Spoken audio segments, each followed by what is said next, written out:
Only Cloud sees her. And the reason why he sees her... Video games! Video games! Video games! Video games!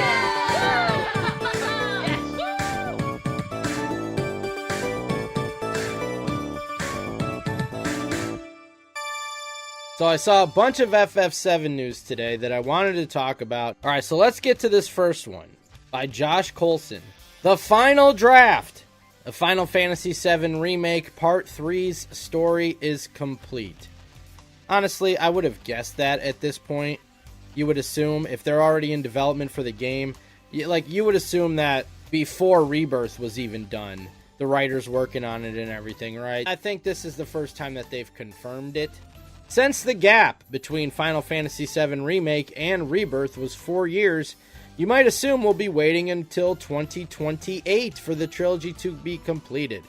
That might not be the case, though, as it turns out the plot for the trilogy ending game was written and approved in 2024, which presumably means development is moving along pretty quickly, maybe even faster than it did for Rebirth. Well, we know this. Remake had the Yuffie DLC, which took up, according to them, like another year of doing stuff, and then doing the PS5 integrate. So they said that Rebirth took pretty much 3 years.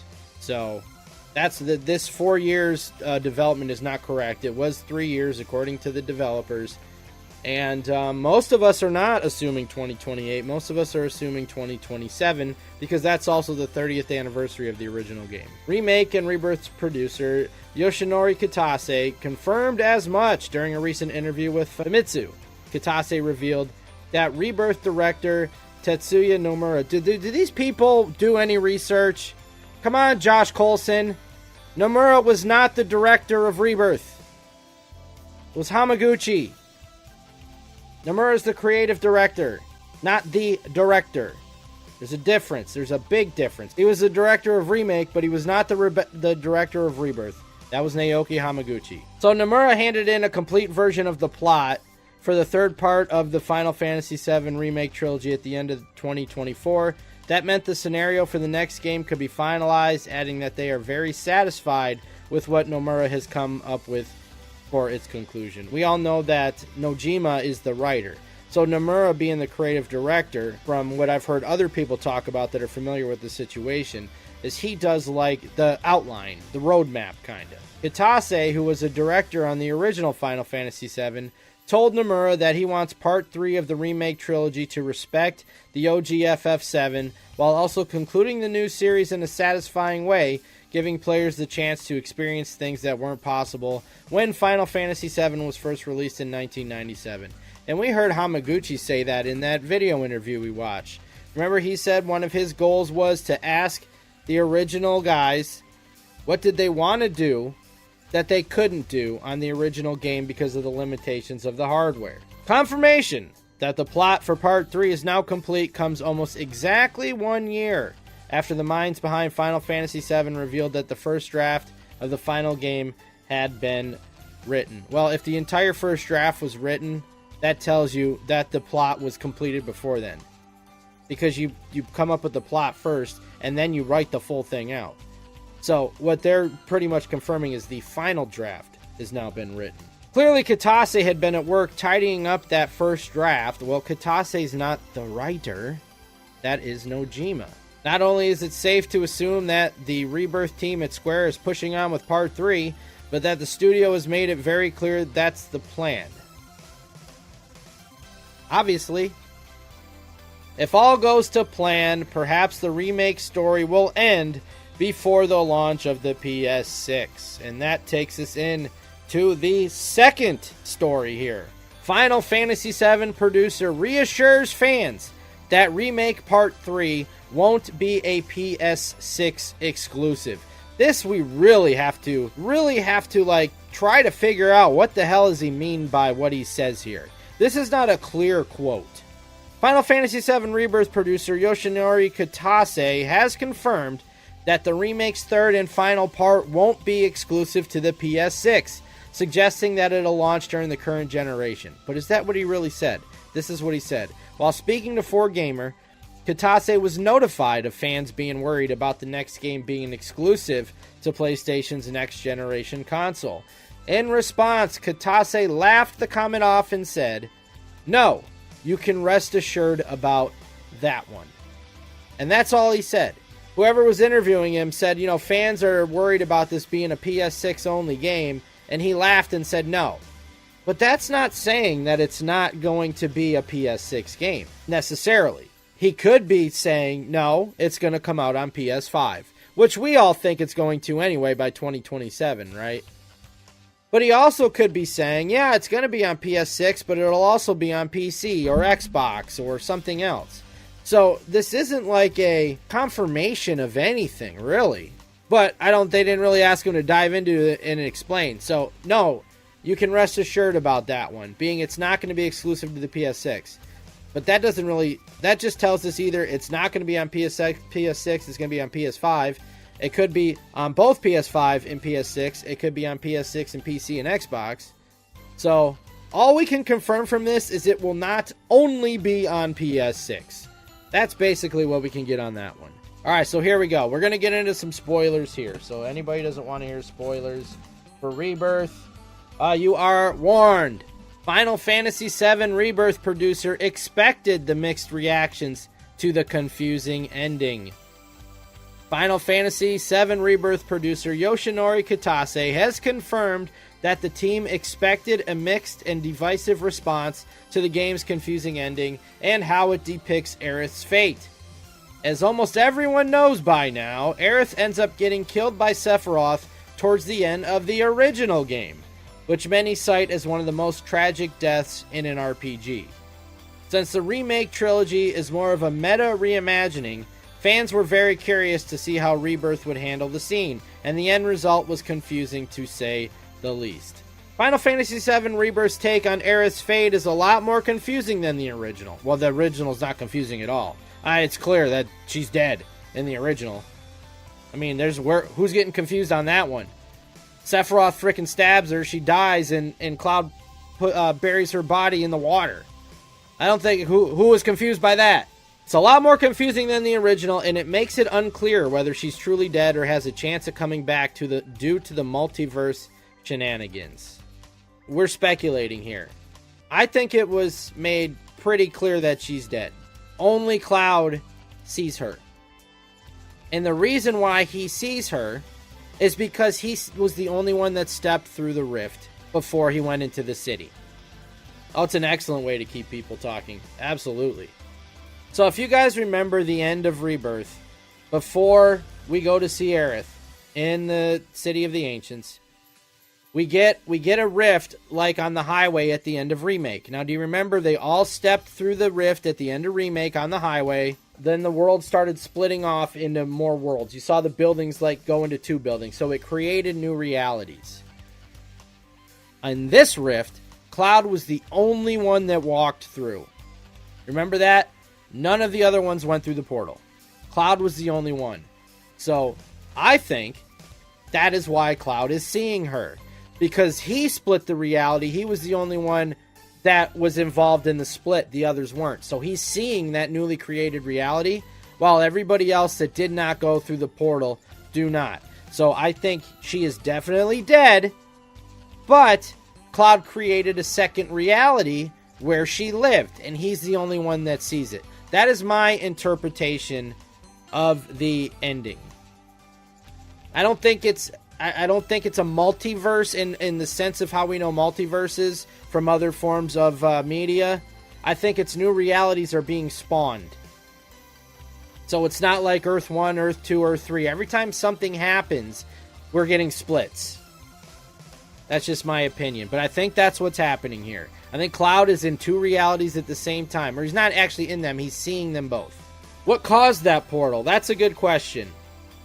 I think the whispers. I don't understand all of it, and we're not meant to, right? It's just like what King talked about. Keep people talking. They got another game to sell here. They got another game to get us to. So, and what I just said, I could be completely wrong on. That is just the way I've interpreted it so far. So they go on. This caused a bit of a mixed response, considering how iconic the original version of the scene is. but it looks like that's exactly what the developers were expecting. Yes, a lot of people were upset that they didn't get the water scene. We saw Cloud see a vision of the water scene in Remake. They were sitting at the water in Rebirth after the water scene would have taken place, but we never got it. And people were a little upset about that. I think if they would have shown that, we wouldn't be confused as they want us to be. Most people would be assuming that she's dead and Cloud's a lunatic, imagining her alive. I don't think they wanted us to get that impression. If they showed him putting Aerith into the water and burying her, like he does in the original game, and then he's talking to her, what are we going to think? Cloud's still cuckoo because of the Mako. But they didn't want us to get that impression. That's why I think they didn't show it. So we're having this conversation now. And perhaps Cloud is seeing a second reality and he's not cuckoo. That he created it by going into the portal. Again, speculation here. We don't know any of this. As pointed out by the Twitter user, can't say that, everybody knows her as Audrey. We're going to say Audrey. The Final Fantasy VII Rebirth team recently had a chance to chat with 4Gamer about the game's launch on PC earlier this week. One of the first things that producer Yoshinori Kitase has asked is whether there was any fan feedback that particularly stood out to him. Cloud is cuckoo for sure because of the Mako, but I think he's kicking out of it earlier. He's already remembered Zack. Like, he didn't remember Zack at all in this point in the original game. It wasn't until he fell in the live stream in Mideel. So he was cuckoo up to that point in the original game, but here I think he's starting to kick out. Because he remembered Zack in when he was in the hotel room in Nibelheim. So I don't know that... it could be. He could still be cuckoo and imagining that she's alive because of his Mako poisoning. But he might not be. And I think maybe kicking out a little early and remembering Zack is to lead us down that path. Maybe it's a red herring. I don't know. So in response, Kitase said that the reaction to Aerith's fate was huge, just like the team expected. Kitase notes that the developers tried new things in terms of expression and direction, which resulted in it being received in very different ways. The producer also points out how much discussion Rebirth's take on the scene caused. You see how he says there, they tried new things in terms of expression and direction. That's what I'm interpreting also as not showing the water burial. We had different expression of that scene, a different direction. We just got them sitting on the shore of the water afterwards, so people that know what happened in the original game can assume that that's what happened there. But we didn't see it. So I think that's what he's talking about. While it's clear that Kitase is aware that not all fans liked how Rebirth handled Aerith's fate, it seems that he's happy overall, as he hoped that people would be interested in what happens going into the third game. Here's hoping Remake Part 3 makes it a little more clear what happened to Aerith. I mean, do you think they're not going to? Do you think that the game in the trilogy is going to wrap up and we're just not going to know what really happened to Aerith? Of course they're going to make it clear. I feel like some of these people want everything fed to them and spelled out immediately. Why is mystery such a bad thing? This is the point. You should want to know and can't wait to find out what's going to happen. You don't need everything spelled out for you immediately. People are so impatient. Of course they're going to make it clear what happens to Aerith. This one cracked me up. The fact that they even had to say this. Final Fantasy VII team won't make official statements on Cloud and Aerith's relationship. Following a controversial comment about Aerith's love for Cloud being sisterly, Final Fantasy VII Rebirth director Naoki Hamaguchi has confirmed that the creators won't make any more official statements about who Cloud likes. Guys, these are fictional characters. They have to put this statement out because the fans are so insane. For as long as Final Fantasy VII has been around, one of the biggest topics of debate has been regarding Cloud's relationship with Tifa and Aerith, and which one of the two is his canonical love interest. Well, canon is Tifa. There is no debate on that. Anybody who's played the original Final Fantasy VII, it's clear as day. He bangs Tifa under the Highwind. They were living together in Advent Children. Like, how is there any debate? Now, if you want to debate which way the new games are going to go, fine. But it's never been a debate, canonically, who has been Cloud's love interest. It's always been Tifa. As someone who has written about this before, I can tell you with certainty that there are many interpretations and opinions on this subject, make it very controversial no matter what is said. Why is that? Because the fans are lunatics. Whoever he ends up with in the new game, it's the story they tell. If he ends up with Aerith, he ends up with Aerith. If he ends up with Tifa, he ends up with Tifa. I'm not going to be woohoo or throwing a fit either way. But there are people that are. But if you've played the original FF7 and if you've seen Advent Children, and you can't realize that Tifa is Cloud's love interest, then you're just hard coping, man. Like, I don't know what to tell you. Now, you want to debate what's going to happen in these games, fine. Because they haven't really made that clear at all. I think they have. He kisses Tifa on the Tifa date. He doesn't kiss Aerith on the Aerith date. I think that's pretty clear. But it's not confirmed. We'll go with that. Not confirmed. Confirmed to me. But anyway, even though I'd argue that Cloud and Tifa are clearly pushed a little more to be canon due to Zack and Aerith's relationship, putting myself on the firing line there, I know. How is anybody that's played Crisis Core not want Zack and Aerith to end up together somehow? I don't understand that. Remake and Rebirth still leave it up to the player's imagination a bit. It does. I don't think Part 3 will, but right now it does. That meant it was quite a storm when the game's director, Hamaguchi, commented on Aerith's relationship with Cloud and compared it to sisterly love. Hamaguchi's laid-back comment reignited the war between Cloti and Clerith shippers once more, but it seems that the director wants to clarify what he calls a misinterpretation of what he said. As pointed out by Audrey over on Twitter, Automaton recently had the chance to chat with Hamaguchi, who took it upon himself to clarify what he meant. He started off by saying that creators don't talk about the romantic relationship of characters unless it's through the content that they're making. This essentially means that everything official and canon comes from the source material itself and not from comments made from the people behind it. Play the games and find out. The director really hammered his point home by saying that no one on the team will make any official statements about who Cloud likes. It's like they have to speak to children by saying this. He had to say, we're not going to make any official statements about who Cloud likes, who Aerith likes, or who anyone else in the party likes. These are fictional characters. Fictional characters that people are getting upset with this. All of this seems to suggest that the final canonical answer to whether Cloud's canon love interest is Tifa or Aerith is going to be answered in the third and final part of the remake. Again, of course it is. I guess we'll all have to wait until then to stop the arguing, although I sincerely doubt that it's going to end there. How about we just not argue at all about this? How about we sit back and realize that these people are not real, and it doesn't affect us one way or another who Cloud in a video game ends up with. It's a very small portion of the fan base, but they're very loud and crazy. And they argue with each other, and they're emotionally connected to if Cloud's going to be with Tifa or Aerith. It's absolutely insane. A finish the story moment. Yes, let them finish the damn story. This isn't the name of the article by Mike Drucker. Big questions the third Final Fantasy VII Remake will have to answer. Alright, that sounds like a pretty good headline. What questions are left over from Remake and Rebirth that we need answered in Part 3? That's what you think this article is going to be about. It sounds like the folks at Square Enix have completed the story of the third entry in the Final Fantasy VII Remake series.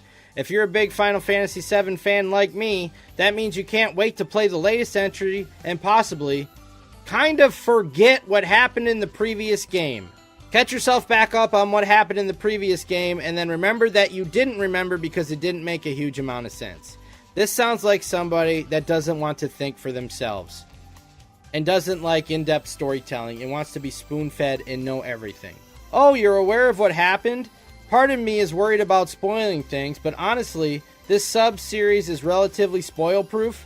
If I say the multiverse is about cartoon military dog design, I wouldn't really be lying, but nor would it even matter if I was. So, already you can tell, he's got a chip on his shoulder because of the stamps. Like, the stamps were clearly there to tell the viewer that you're witnessing a different reality. And again, I don't think this is a multiverse. I think these are split realities. I think that's a difference, because they weren't always there. But the last game in the Final Fantasy VII Remake series is going to have to tie up a lot of loose ends, which is going to be easy, because so far the central theme of the game seemed to have been, what if every end was infinitely loose and could never actually be tied together? Man, this guy... Final Fantasy VII Rebirth really feels like it takes a Schrodinger's cat approach to the events of a game. It works pretty well, but it leaves a lot of questions to be answered. It's literally hard to even say which characters are alive and dead. The end of Final Fantasy VII Rebirth leaves us in a strange spot with Cloud and Aerith. While the team knows that Aerith is dead, Cloud sort of sees her and is kind of cool about the whole thing. Is this a dimensional split with two worlds being imperfectly merged? Cloud seems to have other visions that his teammates can't see.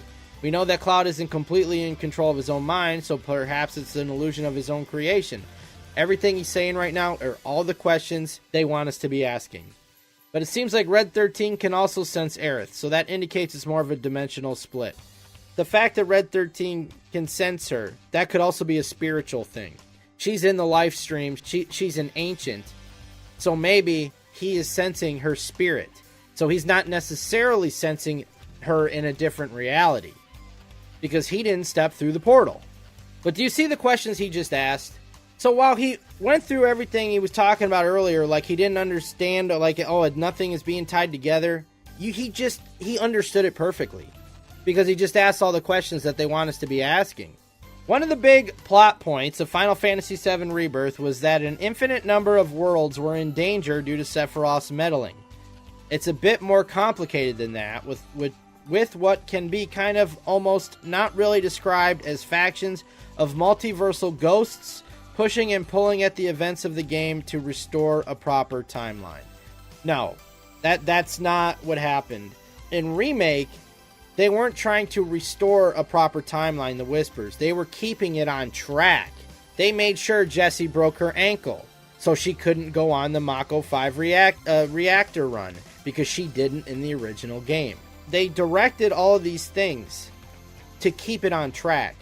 In Rebirth, they're not trying to restore a proper timeline. All that was broke because we beat the Whisper Harbinger at the end of Remake, which is now allowing all this reality splits. So they're not really pushing and pulling at everything. It seems like there's a battle between the White Whispers and the Black Whispers, which we don't understand why or what's going on there. We can have theories, but it seems like Sephiroth is in control of all this stuff at this point, not the ghosts.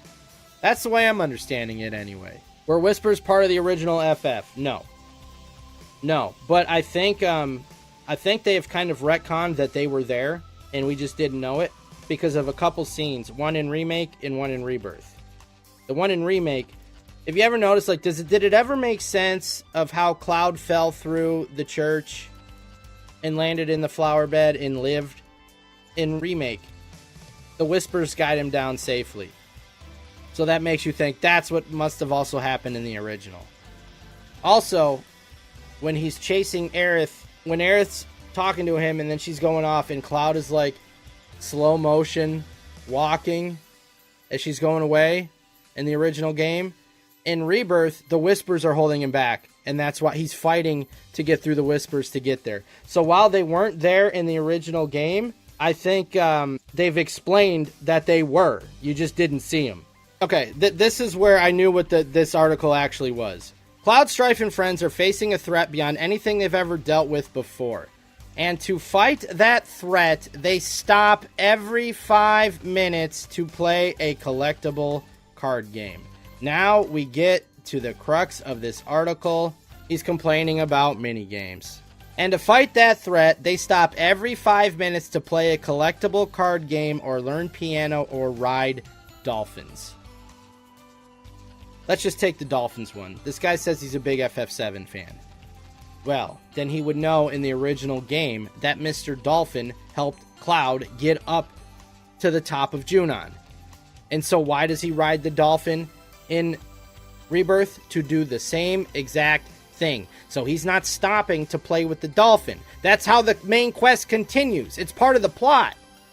If you're talking about the dolphin racing side quest, guess what? That's optional. You don't have to do that. You don't have to learn piano. And you only have to play cards. Actually, you don't. You don't have to play them at all. Because you can skip it on the boat. You can just forfeit. So you don't have to play cards at all. So he's complaining about optional things. Oh, you have to play the piano, you have to ride dolphins, you have to play cards. The only thing you had to do in all that was ride a dolphin just like you did in the original game.